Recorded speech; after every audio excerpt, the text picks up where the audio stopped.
Is back into it in Chester. Here's El Senior. Yes! Yes! The center back, Jacob Glesnes, is going for it. Oh my God! What a goal! And that will do it! One of the best comebacks in recent years. 3 unanswered by the Union. And they go into the Gold Cup break, winning it 3-2. Hello and welcome to the Free Kick Podcast. My name is Todd. Well, what a night it was last night. Crazy night. I mean, you guys heard last episode with me and Dave Johnson. I was like, I don't know. The forecast doesn't look good. This game might get called. I did not expect us to go 82 minutes of a little bit of drizzle, and then they'd call the game because of lightning, and then we would wait 2 hours. I did not think that was going to happen, but like on the car ride home, like the one song that kept playing in my head is "Hard Times" by Paramore, and in the music video for that, they use lightning a lot in that. So like that music video was playing in my head on the way home, just like watching on the lightning hit. I don't know if people watch music videos anymore. Some of the younger listeners might be like, what's music videos? Yeah, I remember the good old days on MTV, VH1 showing music videos, but mostly MTV. But yeah, what a night it was, just to wait 2 hours and a rain delay, where we'll touch on that a little bit later because, like I said, I drove home. I did not stay the 2 hours, and I've got to imagine most people did not. And like I said, we will definitely talk about the craziness that led to most fans not returning back to the stadium. But I do want to talk about just a whole bunch of MLS news. I mean, this is a jam-packed episode. Obviously, I want to talk about the Philadelphia Union versus DC United game. Blunder of the week, so hard for me this week. This honestly might be the hardest blunder of the week that I've had to pick.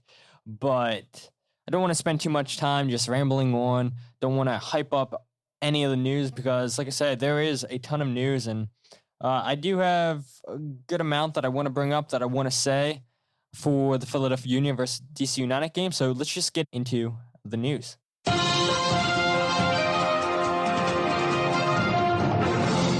So starting off, I want to talk about a New England Revolution player, that is Tajon Buchanan, who also plays for the Canadian national team. He's been drawing interest from clubs in the Champions League and Bundesliga, according to MLSsoccer.com's Tom Bogert. The Revs have apparently already turned down an offer for Buchanan from French side Lens, and apparently they offered $3.5 million to the Revolution, and they said nope, not worth parting with. And look, I don't blame the Revs at all because Tajon, man, and there's a guy who I've liked a lot the last couple of years. Every time that the Union have played against the Revolution, Tajon Buchanan's always been a thorn in our side. I feel like the guy is super duper fast. I think the last couple of years, he's really got better at striking the soccer ball. And he's not a fun player, I got to imagine, for just those fullbacks, because this guy's so shifty. I've always said, too, you know, if Union can get a player like Tajon Buchanan, like, I would love to have Tajon Buchanan on this team. Now, granted, the Union don't use wingers. I know we've seen Bruce Arena even play Tajon Buchanan in the back as a fullback, and I believe the Canadian national teams also play Tajon as a fullback at times as well. So this is a very versatile player. He can play defensively for you. He can play in the attack for you. He's just a really good player, young player too. And look, we've seen the last couple of years just more and more young players in MLS get linked with moves over to Europe because European teams are finally noticing that, look, MLS is growing. The league is getting better. They're producing better players. We're seeing the academies get better and better in MLS. We're seeing a couple college players that are really turning heads. Obviously, Daryl DK. I know Frankie Amara. Buchanan, I believe, also played in college. I'll look that up. But look, props to these European teams saying, okay, these are guys that, young players that we believe could play in Europe. We want them on our team, and yeah, a lot of these a lot of these teams are lowballing MLS teams, which, look, we're not really going to see any young players right now. In the future, we will definitely see young players go for $10+ million. I believe that. But as things stand right now, no, I don't think that's going to happen at all. But look, it's going to be more than one team that's going to offer money for Tajon Buchanan. Like Tom Burgert said, he said Champions League and Bundesliga teams want Tajon Buchanan. And yes, if you guys can't tell, yes, I am trying to solve for time. So I looked it up. Tajon Buchanan, he did play for Syracuse. Great player at Syracuse from the 2017-2018 season. And look, I know Ernst Tanner isn't a fan of using our draft picks, especially because we're never going to have a high draft pick in the MLS Super Draft. So there's no reason for us to draft players. But we're seeing teams, like I said, New England with Tajon Buchanan. We saw Frankie Amara with Cincinnati. We saw Daryl Dike, what he's doing for Orlando City, and it's only a matter of time before he leaves the league as well. So I think there are some players still coming out of college soccer that can play well for teams. And being a fan of the Maryland Terrapins, I know there's Gaspar, there's St. Clair. Both of those guys play for Minnesota, and both decent players for Minnesota. So yeah, there's definitely players still coming out of college that I think are going to continue to contribute to the league, and we'll see them making the move over to Europe. Just the more and more comfortable they get playing in MLS, and the better they are in MLS, offers are going to come. But moving on, let's stay with a team out west. That is Sporting Kansas City. They have sold Gianluca Busio to newly promoted Serie A side Venezia for a fee of $4.7 million, according to Fabrizio Romano. That does include a sell-on clause plus add-ons, and they've also signed FC Dallas's center midfielder Tanner Tessmann for a fee of $4.1 million with add-ons and a sell-on clause, according to Tom Burgert as well. Look, these guys are fighting an uphill battle with a newly promoted Serie A club where they're trying everything in their power to stay in Serie A, where it's going to be tough for them. And this club has American owners, and they want to bring in young American talent. And look, I'm all for a club that's going to give Americans a chance, but in a very, very physical Serie A league where you're bringing in young Americans, I think they can struggle a little bit. But at the same time, look at what Weston McKennie did last season for Juventus, and he's a young player. Not saying Busio and Tessmann are anywhere as good as Weston McKennie, but look, like I was talking about Tajon Buchanan, and we're gonna start seeing more and more players from MLS just get sold overseas, and eventually these $4 million to $5 million players are going to turn into $10+ million players. It's what it's going to be. MLS is going to continue to get better, and like I said, academies keep getting better and better, and we'll still see players coming out of college. But let's go ahead and talk about some Philadelphia Union news. According to Colombian reporter Mario Sanchez, the Philadelphia Union is close to agreeing for Venezuelan midfielder Jesus Bueno from Venezuelan club Deportivio Lara. He's a 22-year-old who can play as a number 6 or a number 8. He's been called into the U20s for Venezuela, and he shares the same agent as Jose Martinez. His market value, according to Transfer Market, is $330,000. So, if this is to be believed that the Union have indeed signed Jesus, look, we're not paying a lot of money. And you guys might be thinking, yeah, why are we signing another number 6? We just got rid of one number 6 in Matai Orvats. We have Cole Turner, but a lot of you guys probably don't know too much about Cole Turner, right? Because I got to imagine not a ton of people were watching a ton of Bethlehem Steel games, watching Cole play for them, or YouTube, whatever you guys want to call them. But what does it say about Cole, if the Union are bringing in another number 6, yeah, to me that means that he's probably not ready for MLS action. And could the Union trade him within the league to USL? Maybe. But I just want to see Cole given a chance. But been on the bench a couple times. But Jim, when we need to close out games, Cole being a defensive player, he hasn't brought him on, right? But Jesus, in 78 games for Lara, he has 10 goals, 3 assists. Not terrible numbers, but talking to one of my buddies who's been on this podcast a couple times, you guys might remember him, Jordan Floret, who is the author of Red Wine and Arepas. Jordan was talking to me on Twitter, and I retweeted this at Free Kick Pod, and he said, yeah, he thinks very, very highly of Jesus.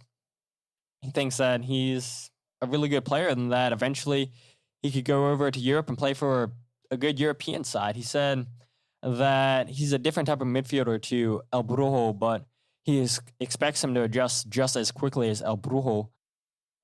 And then the Twitter page, FUTV English, who is a Twitter page dedicated to everything Venezuelan football, but in English, they said that we, as do our followers, really rate Jesus. He was picked by us in the Group A team of the season and then picked in the overall team of the season for all Venezuelan players for the 2020 season. And they said that this is the second player coming out of Lara that's going to MLS, one being Freddy Vargas, who got signed by FC Dallas. And if it is to believe that Jesus is coming to the Philadelphia Union, then it's got to speak highly of this team in Venezuela, that they produced 2 players that are young going to MLS. And look, credit to Ernst Tenner. He's not signing high-profile players coming out of South America. He's hitting the South American market, and if he can be just as good as El Brujo, if he can give us cover at the 6, if he can play at the 8, which people are saying he can play at the 8, he can play on the right side of the 8. Look, Ali Bedoya is getting older, and I do think Ali's definitely not what he once was, and to see him go and lead the team in miles ran last night against DC United, it's unbelievable at his age. I believe he led the team with 7 miles run, which is just crazy. I think that Ali still has that engine in him. But look, you guys have heard me say it on Twitter and on this podcast. You guys are saying it on Twitter. We need a striker. We want a striker. And Ernst Tenner's like, nah, let's go ahead and get another midfielder in here. And look, with the system that we play, with us playing in a diamond formation, like I said, we all know we don't use wingers.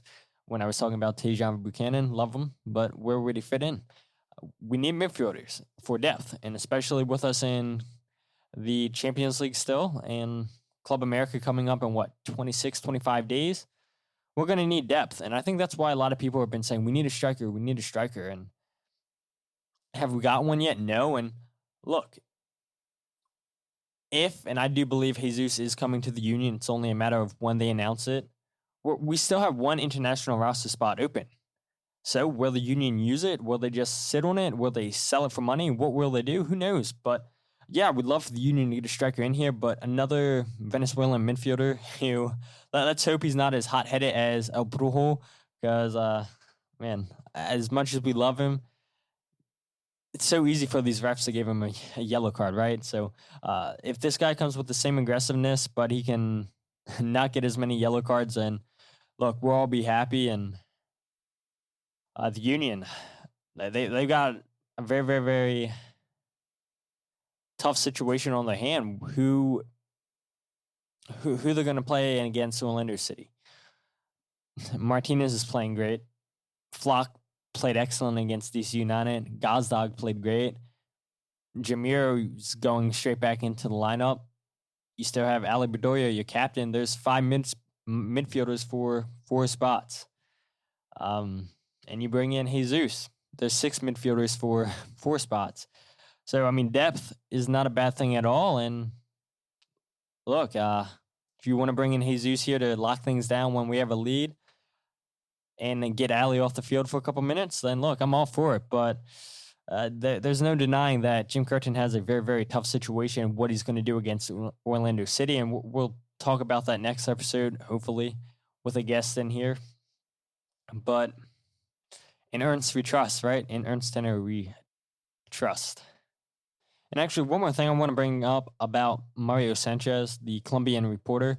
He also had a report out there that the Union apparently turned down an offer from a European team for El Brujo. Apparently, the Union said the offer was too low. But look, this is what we got to expect here, right? I was talking to my friend Brad this morning on the phone. I was like, about Jesus Brunel. Leon Flock, eventually, he'll be gone too, I believe. Jose Martinez played great with Venezuela at Copa America.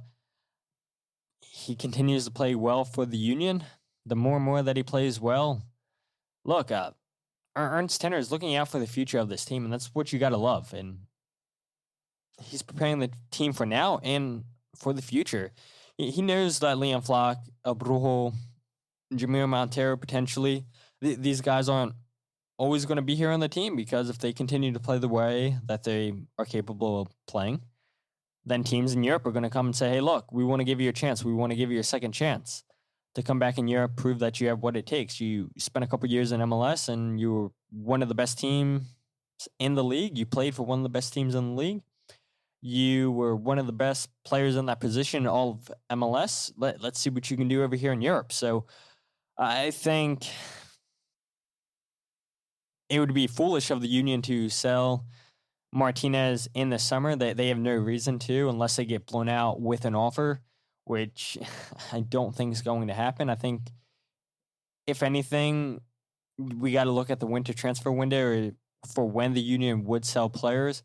And I know I talked about in the past that Kai Wagner said that he wanted to leave last winter at the latest this summer, and he's still here on the team. And with Union still in CONCACAF Champions League, with them not even halfway through the MLS season, why would they tear away the core of their team unless they get blown away with an offer? So if the Union sell Martinez, then I expect it to be in the winter transfer window, because even if they sold Martinez now, why would a team allow Martinez to finish out the MLS season when most teams in Europe are in preseason right now? They're getting ready to start their season. Why would they say, yeah, you can finish your season out with Union when our season hasn't started yet? Like, this would be the perfect time for Martinez to go to a new team, or Wagner, or whoever, where the seasons haven't started. They have time to adjust to the new team. So, yeah, it would be perfect for those teams to bring in Martinez or whoever, but it would be terrible for the Union. So the only way the Union would sell Martinez is if they get blown away with an offer. And I've got to imagine that goes for every single player on the Union that eventually will be sold. But let's stay with Philadelphia Union news. That is, Andre Blake. He has signed a new 3-year deal until the 2024 season with a club option until the 2025 season, which would put Andre Blake at the age of 34 years old. And this is great news for the Union. Andre Blake is one of the best players for the Philadelphia Union ever. By the end of this deal, he could go down as the greatest Philadelphia Union player, because, look, he has something that Sebastian Letou doesn't have for the Union, and that is silverware. He won the Supporters' Shield. And if he stays until he's 34, maybe he can win a couple more trophies with the Philadelphia Union. But at the same time, too, the Union signed him to a long-term contract. He's 30 years old. That is not old at all for a goalkeeper. Jamaica's high enough in the FIFA rankings where Andre Blake could get sold to a team in Europe. I think a lot of teams in Europe could use Andre Blake. Andre Blake, in my opinion, is the best goalkeeper in CONCACAF. I know that there is Keylor Navas, who is at P Money Saint-G. Will he get a move? He probably needs a move with Donnarumma going to P Money Saint-G. So where will Keylor Navas go? Who knows? We're not here to talk about that. But Andre Blake might be biased. I do think he's the best goalkeeper in CONCACAF, definitely the best goalkeeper in MLS. And I can think of a lot of teams in the Premier League that could use Andre Blake's services. I remember a couple years ago, Andre Blake was linked with a move to teams in the Premier League, but he couldn't go because Jamaica's rankings were too low and Could it happen now? I don't see why not. Would the Union get blown away with an offer? They could in the wintertime, but like I was talking about Martinez, why would the Union sell Andre Blake now? They wouldn't. Unless they get, I don't know, I feel like for Andre Blake, like, we'd have to start at, like, to get rid of him right now, $15+ million, and I don't think anybody's going to pay that for Andre Blake, but could be wrong. I just don't see it happening. But like I said, have a lot to talk about, and I don't want to spend too much time talking about Andre Blake. And the last bit of news I want to bring up is Atlanta United have fired head coach Gabriel Heinze, stating a variety of issues related to day-to-day leadership of the team led to the club making this decision. And I don't agree with this. And you guys might be saying, well, yeah, you don't agree with this because Atlanta has been playing so poor, because Heinze only has 2 wins and he has 4 draws, 7 losses. So, yeah, of course, we all want to see Atlanta struggle, but I don't agree with this because I don't think, one, it's good for the league to see managers continually getting fired. Atlanta United, they are in this now. This is going to be their 3rd head coach in 2 years once they bring in a new manager.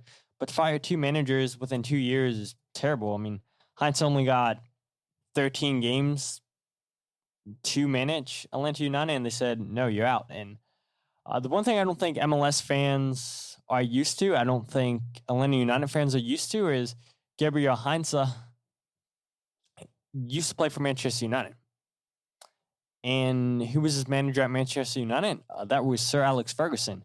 And what was Sir Alex known for? Giving the hairdryer to players. He didn't care if you were a superstar, if you were a fringe player. He would give the hairdryer to players. He would freeze star players out until they came back into the team, until he felt that they were disciplined. And I think that's exactly what Heinze was doing here with Joseph Martinez. I mean, look, that's the whole reason why he got fired. And yeah, Atlanta United are off to a terrible start, but he sent Joseph Martinez away from the team to train on his own, which, look, at Manchester United, Heinze, I'm sure I've seen this a lot of times. He played for Real Madrid. He played with some of the world's best players, played for some of the world's best managers of all time.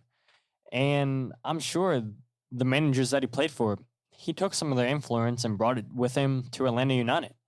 And I agree. I think a manager should lay down laws to star players, to fringe players, to whoever. Say, look, this is my team, and whatever you're doing, if you're disrupting my team, if you're acting bigger than the team, no player is bigger than the team. I'm sure we'll hear about the issues between Joseph and Heinze here in the next few hours, a few days, whatever. But just speculating on my part, what could have happened behind the scenes between those two. But obviously they had a falling out, because if they didn't, then Joseph would have played last night against New England. He would be training with the first team, and he's not. So who knows what the falling out is. We'll definitely hear about it.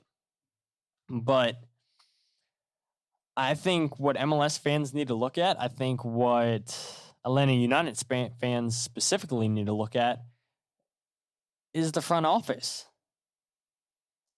Look at Carlos Bocanegra. Look at Darren Eales. Both of these guys are in charge of player and manager recruitment.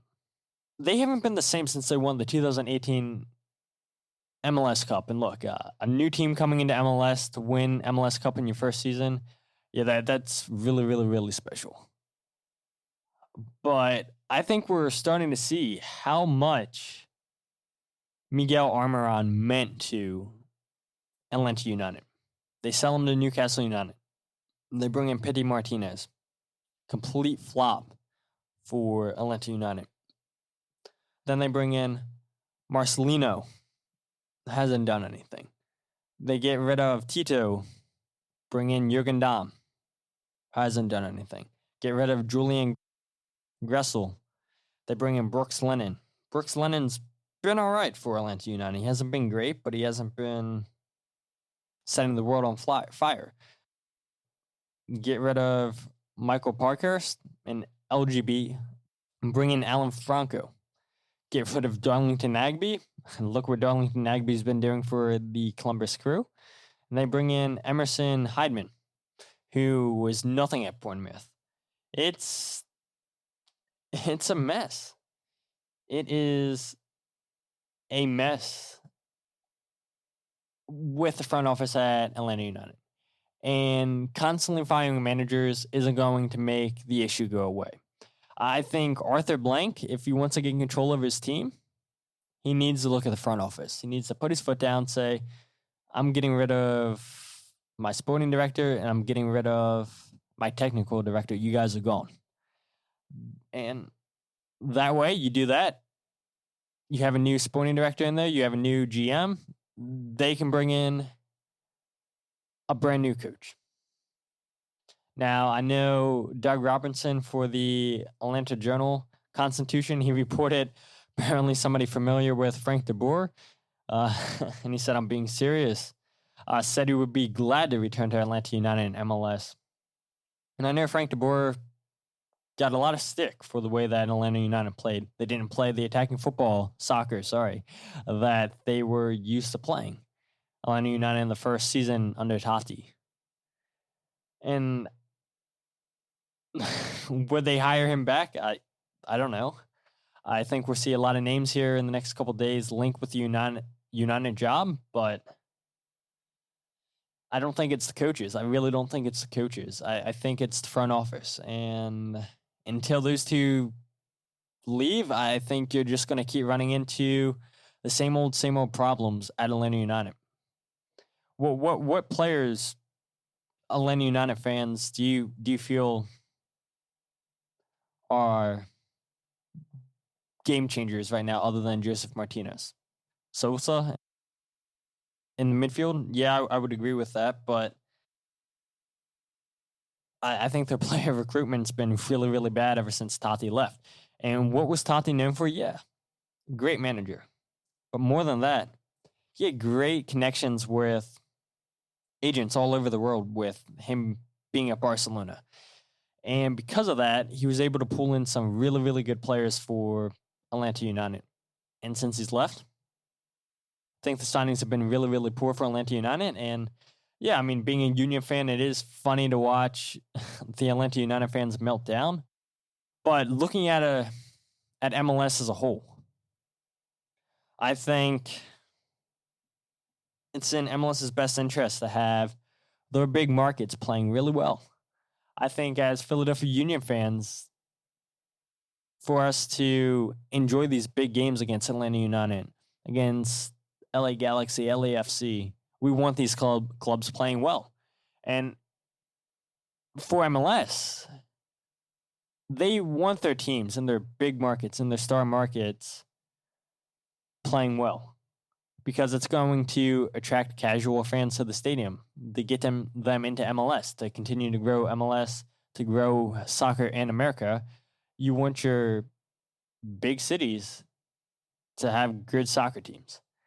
And I don't know about you guys, but look, on social media, I saw at least 20 people say that last night's game against DC United was the first game ever seeing the Union. And why are people coming out? Why are people taking a chance on the Union? Why are people talking about the Union? It's because they're playing good. And in your major markets like Philadelphia, like Atlanta, you want your teams playing good because you're going to continue to grow the game, grow the sport, grow MLS, to get casual fans, to get people that never cared about soccer to actually pay attention to MLS if teams are playing good in your major markets. So just from a Union perspective, from an MLS perspective, I want teams in major markets to continue to play well. I want the Union to have good, hard competition. I don't want it to be easy competition. I want the Union to test themselves against the very best because that's how you get better. So, like I said, I had a ton to talk about for MLS news. And because of that, I probably won't spend too much time talking about the Philadelphia Union versus DC United game. So, we're going to go through this very, very quickly. I always say that, and then I always spend, 30 minutes on this. So just not even talking about the game itself, but it was so great. Most of the stadium was full. To hear all the noise coming from Keystone State Ultras, from Sons of Ben. Love the energy that Keystone State always bring. Sons of Ben bringing the energy. And then especially left 10 minutes. Once they told us to go under, I was like, okay, yeah, let's just leave. But I love it. Anytime there's a rain delay, sitting under the concourse, under the river, and all the supporters get under there and start chanting and everything, it sounds so loud. Now, granted, look, you have great acoustics sitting under the stadium. But just seeing people be so passionate, lighting smoke bombs, chanting. And the crazy thing is, like, if you sat under the concourse, under the river, and you know how loud it gets, you know for a fact that the players, DC, the Philadelphia Union players, you know that they heard it because the Tunnel Club is right there. The locker rooms are right there underneath the river end. And so with everybody waiting under there, just singing and having a good old time, you know that makes for a great atmosphere for just DC United. You know it's got to feel a little bit intimidating hearing the Sons of Ben, the Keystone State Ultras, literally in the wall behind you, chanting as loud as they can, making a hostile environment. You know that's pretty intimidating. And so I just love the energy that Keystone and Sons of Ben brought during the game and then under the weather delay. Joe Bendick, in my opinion, he was really, really good on the night. And look, I got to apologize to the dude. I've given him a lot of slack on this podcast. And with Dave Johnson, I said I don't feel confident. His reactions are bad. And made 2 really good saves for the Union last night. Kept the Union in the game. And without Joe Bendick making those 2 saves, who knows what could have happened. And there's nothing he could have done on the penalty. I thought his distribution was good on the night. I thought he had really good communications with Jacob Glesnes and Jack Elliott. Took command of his box. Just Joe Bendick.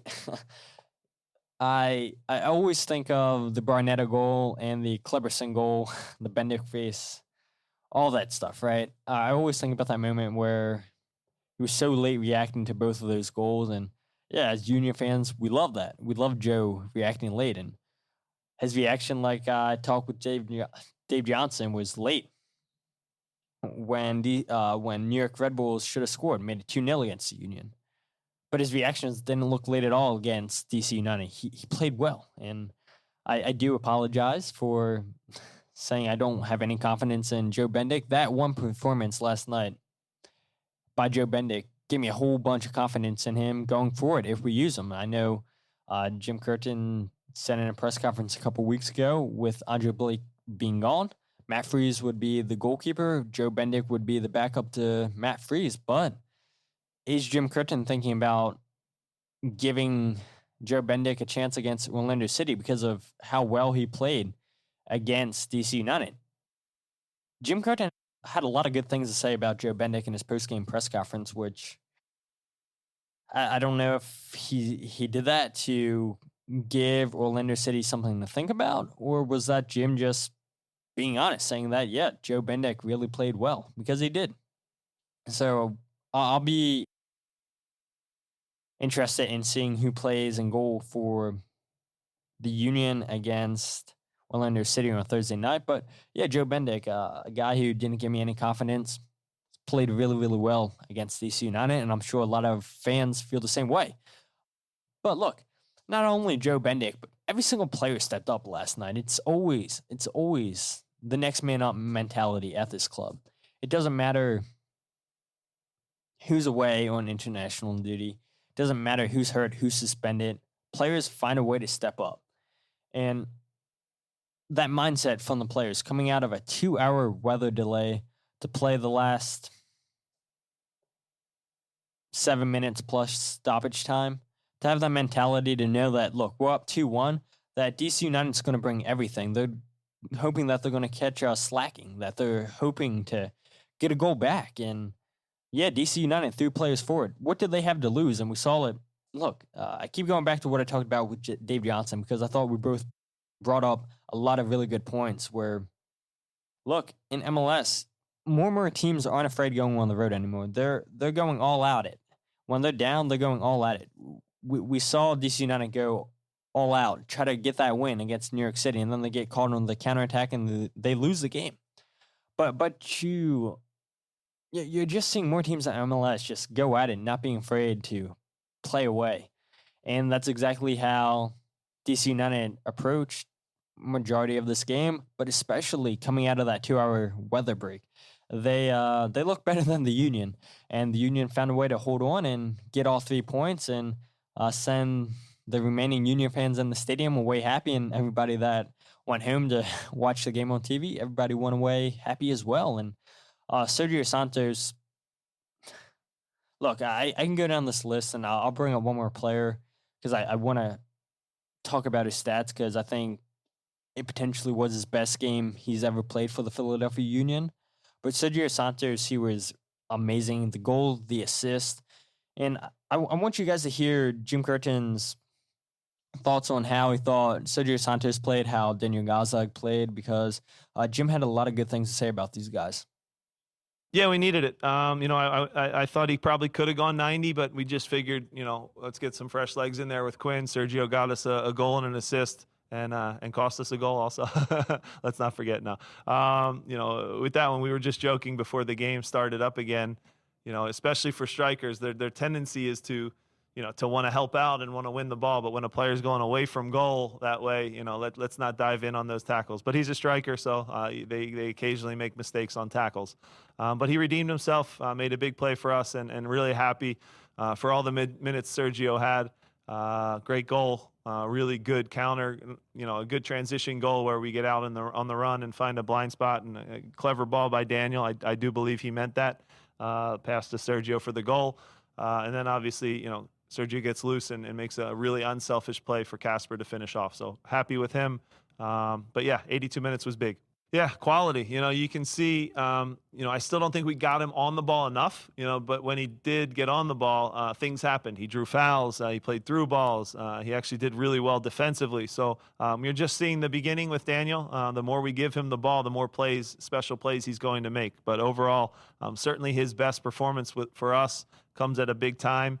If you remember, he actually makes an incredible tackle on the second goal. He breaks up a play, and maybe tens aren't thought about for making a play like that, but he makes a play and wins the ball. It goes right to Ali, who plays a great first-time ball, and then Leon clips it in behind for Sergio to score. But that starts with Daniel. So overall, he's getting used to his teammates. He's getting used to our style. He's getting used to we'll just say, uniqueness of this league. But again, he's going to only get better and better, and had a great game tonight. Yeah, love what Jim Curtin had to say there at the end about Daniel Gazdag. Love what he had to say about Sergio Santos. And look, sitting in the river end, I was like, yeah, it was a foul. And people were like, oh, that's not a foul by Sergio Santos. Nah, the ref got it 100% correct. Strikers, it always, when you see these guys guard players on corner kicks in the box, it's always a little bit scary watching the Union's strikers go in and try to make a tackle. Because, look, you're a striker. You're not known for making tackles. You're known for scoring goals, for setting up goals. And so, Sergio timed his tackle terribly, but he stepped up and got a big assist. And that ball by Liam Flock, Jim's right. It starts with a tackle by Daniel Gazdag and Ali to find Leon Flock, and Leon to put the ball over the top for Sergio Santos to chase onto. And Bill Hamid thought about coming out to take the ball, then he hesitated and he went back and goal. He's like, no, I'm not going to do it. And it's a really good ball by Leon Flock. And like I talked about earlier, said Jim Curtin has a tough situation. Who's going to start out of one of those 4 midfielder roles? It's a world-class ball there by Leon Flock, and I don't know if Leon Flock's a better number 6 or number 8, but every time he's played the 8, he's played so well, and he's unlucky not to have had a goal yet. Look, he scored a goal a few games ago, got called out by VAR for a handball, but Leon Flock plays so well as a number 8. Because he's basically number 6. He's always thinking defense first. And to see him have the passing ability from a deep lying position to find Sergio Santos making that run. Yeah, Greg Berhalter, I'm sure he's seen the play.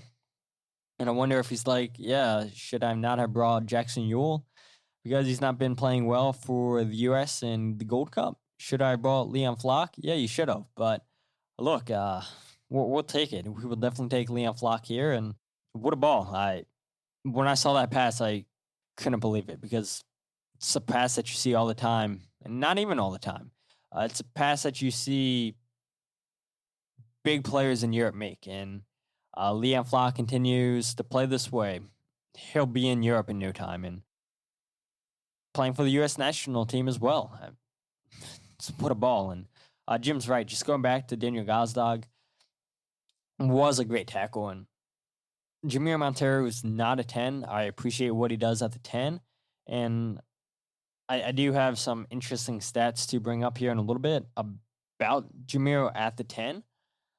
But when we brought in Marco Fabian, and you guys know I'm not a huge fan of Marco Fabian, and I'm sure a lot of you guys expected more, but I say it all the time, that goal that he scored against the Red Bulls in the playoffs, that fee that we paid for Marco Fabian, it's always worth it because of that.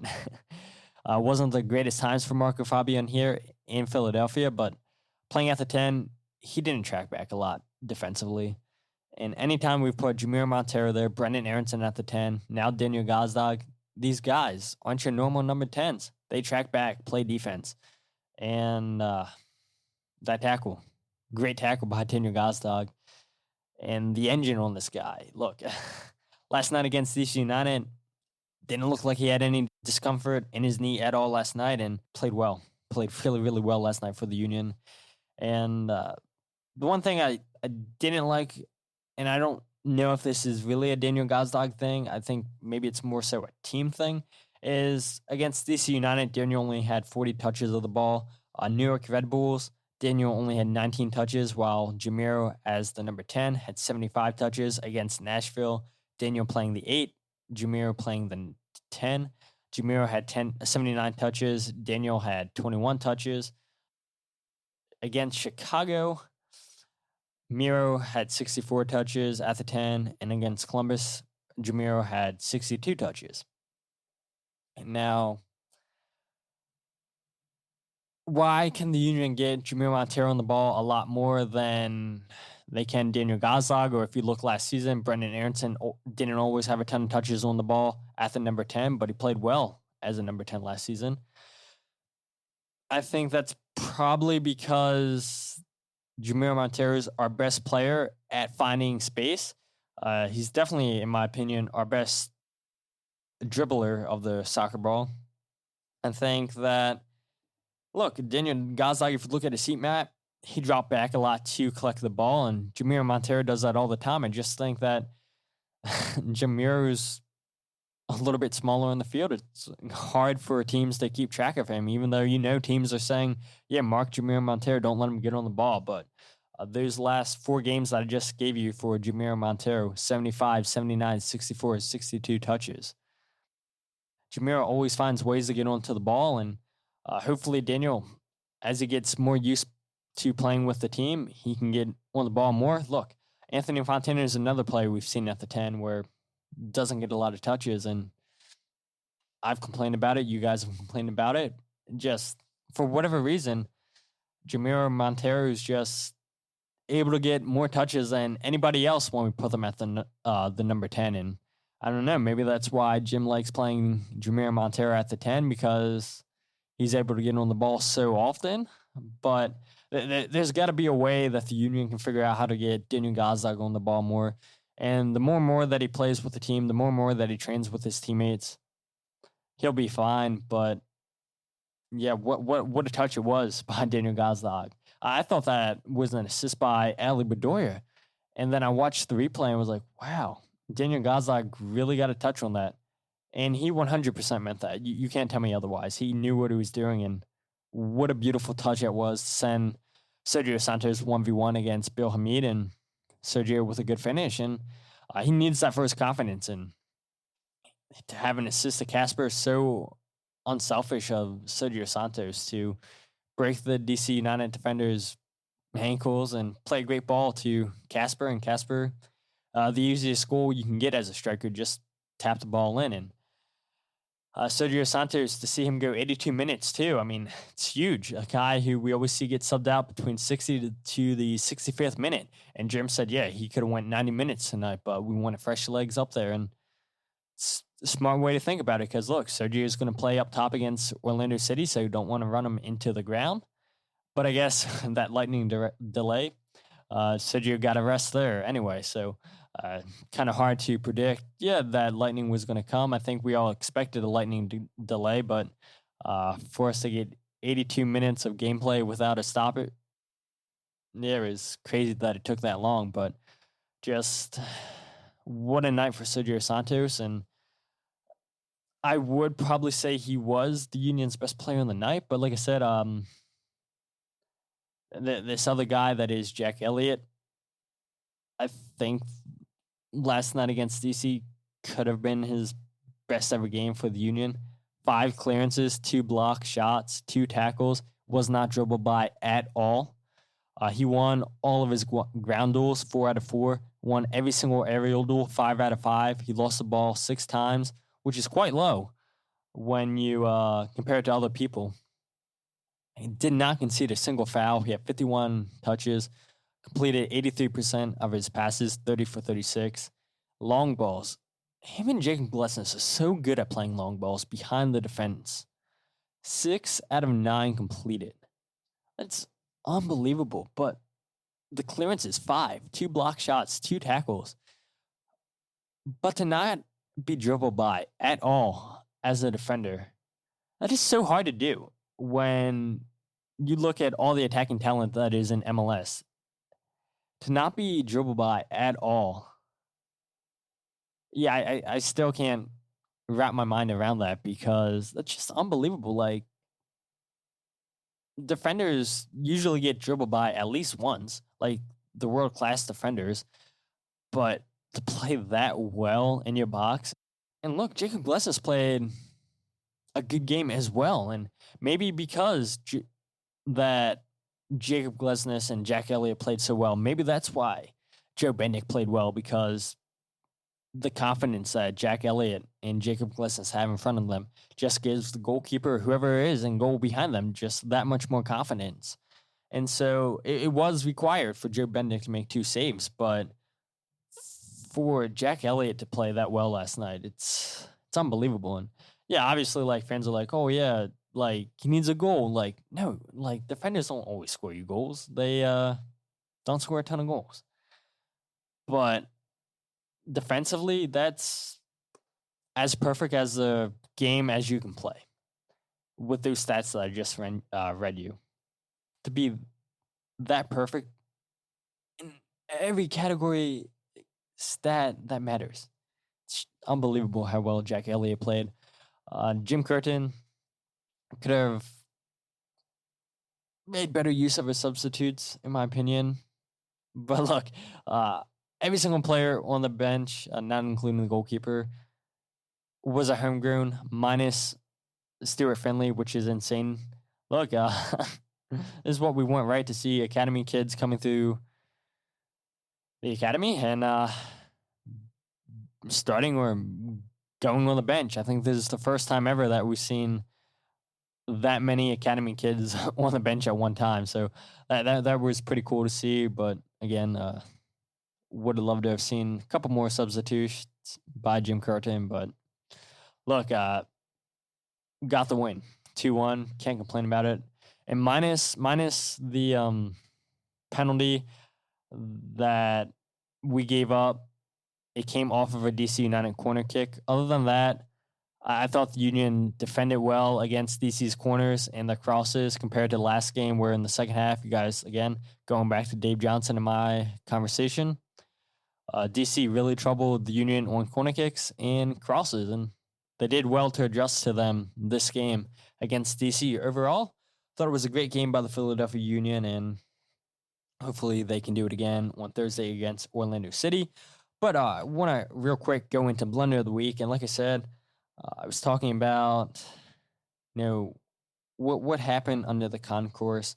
I thought this week that there were 3 really, really good Blunder of the Week candidates. One, being all the fans on the Union's Facebook page saying it wasn't safe for people celebrating under the concourse. I could have went with the security team at Subaru Park telling fans that they had to leave the stadium because the game was canceled. And they sent the fans out from the safest place they can be, under the concourse, during a lightning storm. They sent them back to the cars, said, nope, got to leave the stadium. So they sent them out in the pouring rain and the lightning, where they were completely fine, they were safe. And they said, nope, game's canceled. Game was never canceled, obviously. Game resumed at 11:20 last night. That was almost blunder of the week, and hopefully the Union do something to address that from happening again, sending fans out into a dangerous situation. But blunder of the week for me is going to go to the referee in the Colorado Rapids versus San Jose game, Rosendo Mendoza. Now, why? Well, it's really, really simple. If you guys go ahead, I think I retweeted this at Free Kick Pod as well. Mendoza goes over to the San Jose bench. Almeida, who is the manager for San Jose, was arguing with the referee about just the main referee. Mendoza constantly blowing his whistle for fouls. Almeida's translator is doing his job. He's translating for Almeida. And the referee just goes, red card, to his translator. How are you going to give the translator a red card for him doing his job? Translating Almeida's frustration to the referee. He's doing his job. He's translating. And the translator, when he gets sent, he's like, I'm doing my job. I'm translating. And the referee was having none of it. He said, nope, go, leave. And never seen it. I don't think it's ever happened before in MLS to see a translator get a red card when legit all he's doing is translating for the head coach. And the game wound up drawing between San Jose and Colorado 1-1. Old Philadelphia Union player, Austin Trusty, I think, won man of the match on this game for how well he played defensively for Colorado. But yeah, it's so crazy to see a translator get a red card. It's a joke. It is a complete joke. But have you guys voted yet for the MLS All-Star Game, which is happening on August 25th? Voting ends this Wednesday for the All-Star Game. Make sure you vote for your Philadelphia Union players. But at the same time, do we want to see players potentially get hurt in a meaningless game against Liga MX? No, but I do think that it is good recognition for the players to show them, look, you've been playing this well. So let's go ahead and vote for Union players if you haven't voted yet. Let's see as many Union players in the All-Star Game as we can get, playing against the very best of Liga MX. Like I said earlier, I'll talk about the Orlando game here in a couple days. Hopefully, I have a guest. I have a really good guest, so I want to bring one here. You guys might remember her from the Inquiry, Julia Poe, who is writing for the Orlando Sentinel now. She covers Orlando City and the Orlando Pride from the NWSL. So I love her work, what she's doing for the Sentinel. I would love to have her come onto this podcast to just talk all things Orlando City. But we will see what happens. But if you guys aren't following the podcast on social media, follow at Free Kick Pod on Twitter, Instagram, and Facebook. Wherever you get your podcast, search The Free Kick. Check out the website, thefreekickpodcast.com. And hopefully we can have good luck like we normally have down in Orlando on Thursday night. Like I said, hopefully I can get Julia on the podcast. I have a great conversation with her. But until then, my name is Todd, and this is The Free Kick Podcast.